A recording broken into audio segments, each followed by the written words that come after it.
आज हम बात करने जा रहे हैं एक ऐसे श्रापित अमर योद्धा के बारे में जिसका वर्णन हमें महाभारत में भी देखने को मिलता है। उनका जन्म धर्म के लिए हुआ था और वो भगवान शिव के 19वें अवतार भी माने जाते हैं, लेकिन उनका अंत अधर्म के कारण हुआ।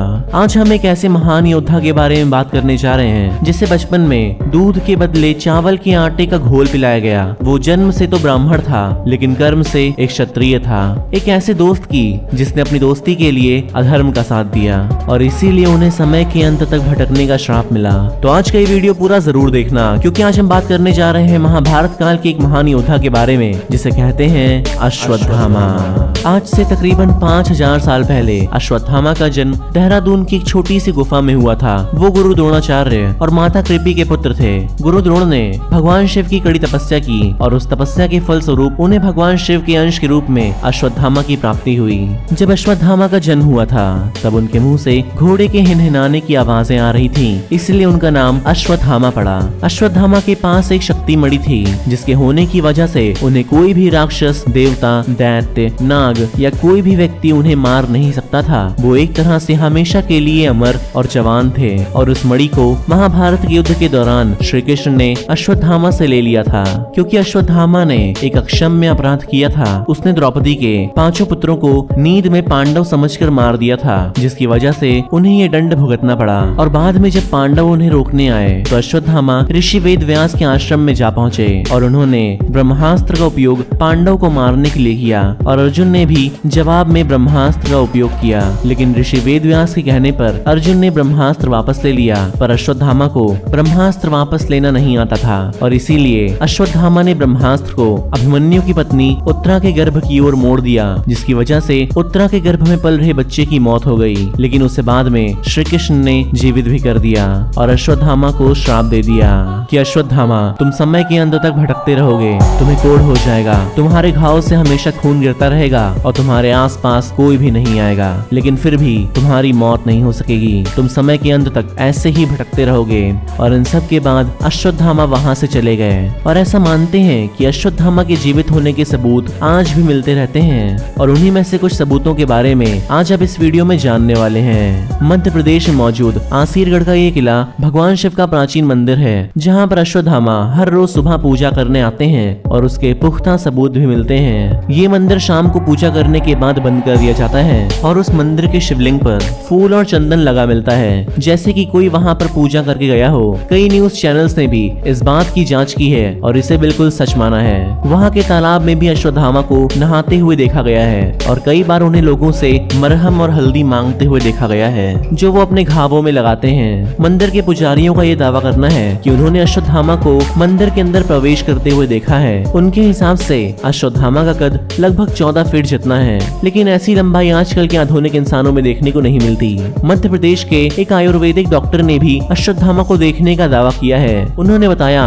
कि रात के काले अंधेरे में उनके घर पर एक जख्मी इंसान आया, लेकिन उसकी लंबाई लगभग 14 फुट जितनी थी और उसके सिर पर एक गहरा घाव था जिससे खून लगातार बहे जा रहा था और वो रुकने का नाम तक नहीं ले रहा था। डॉक्टर ने बहुत कोशिश की पर वो घाव नहीं भरा और उन्होंने मजाक में ये कह दिया कि तुम अश्वत्थामा हो क्या, तुम्हारा घाव तो भर ही नहीं रहा है। और इतना कहते ही अश्वत्थामा वहाँ से गायब हो गए।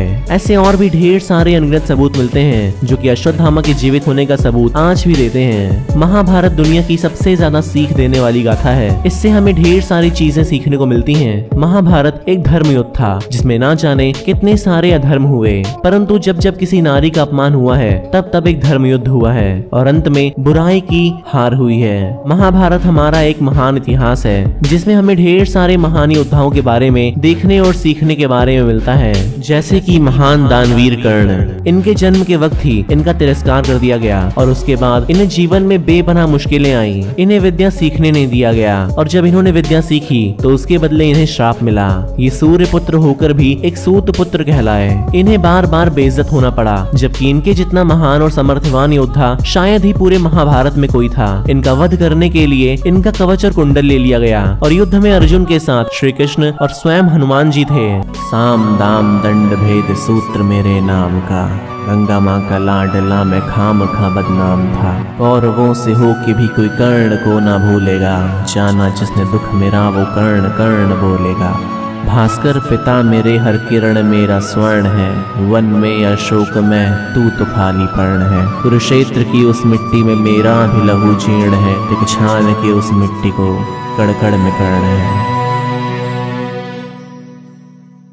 हमें अपने शास्त्रों का, वेदों का और हमारे इतिहास का सम्मान करना चाहिए, न कि बेवकूफों की तरह उन पर सवार उठाकर ये कहना चाहिए कि वो सच नहीं है। और जितने भी बेवकूफ लोग विज्ञान का सहारा लेकर ये बोलते हैं कि ये सब ढोंग था, उनसे मेरा एक छोटा सा सवाल है कि 1609 में जब गैलीलियो ने टेलीस्कोप की खोज की और ये पता चला कि धरती चपटी नहीं बल्कि गोल है, तो हमारे यहाँ हजारों साल पहले से ही नवग्रह की पूजा कैसे होती थी। जब आधी दुनिया आदिमानव की तरह कुत्तों को मार के खा रही थी, तो हमारे यहाँ वेद और पुराणों की शिक्षा दी जाती थी। हमारे यहाँ हर एक इंसान को प्लास्टिक सर्जरी का ज्ञान था। आइंस्टाइन की famous theory of general relativity जो कि 1905 में पब्लिश हुई, वो 5000 साल पहले से ही गीता में साफ साफ लिखी हुई थी। लेकिन असल में सच तो ये है कि दुनिया के सारे लोग आकर हमारी संस्कृति को सीखते हैं और फिर उसे अपनी वर्ड्स में ट्रांसलेट कर हमें सिखा जाते हैं और खुद को उसका इन्वेंटर कहते हैं। और ये कितनी ज्यादा शर्म की बात है। लोग जब दुनिया को चिपटी हुई समझते थे, तब हमारे यहाँ 12 डायमेंशन और मल्टी यूनिवर्स जैसी चीजों को समझाने का ज्ञान मौजूद था। और जो बेवकूफ लोग संत और ऋषियों को ढोंगी बोलते हैं, उनमें से 99% लोग घटिया मूवीज और सीरियल्स देखने वाले होते हैं, जिसमें सिर्फ रुपए कमाने के लिए इसे ढोंग बताया जाता है। लेकिन गलती यहाँ भी है कि कुछ लोग आजकल इसका फायदा भी उठाते हैं और वाकई में इसका ढोंग करते हैं। और इसका मतलब ये बिल्कुल भी नहीं कि आप बिना जाने समझे अपने महान इतिहास को ठुकरा दें और उस पर यकीन करना छोड़ दें, क्योंकि हमारा इतिहास दुनिया में सबसे ज्यादा महान है और हमें इसका सम्मान करना चाहिए।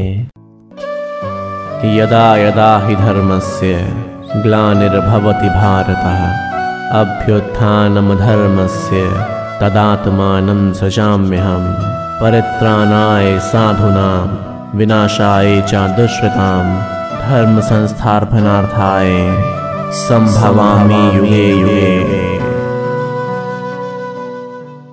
तो आज की इस वीडियो में सिर्फ इतना ही। अगर आपको वीडियो पसंद आई हो तो इस वीडियो को लाइक और शेयर जरूर करिएगा और ऐसी अमेजिंग वीडियोस को और देखने के लिए अपने इस क्यूट से चैनल ओब्लिवियन फैक्ट्स को सब्सक्राइब करना मत भूलिएगा। धन्यवाद।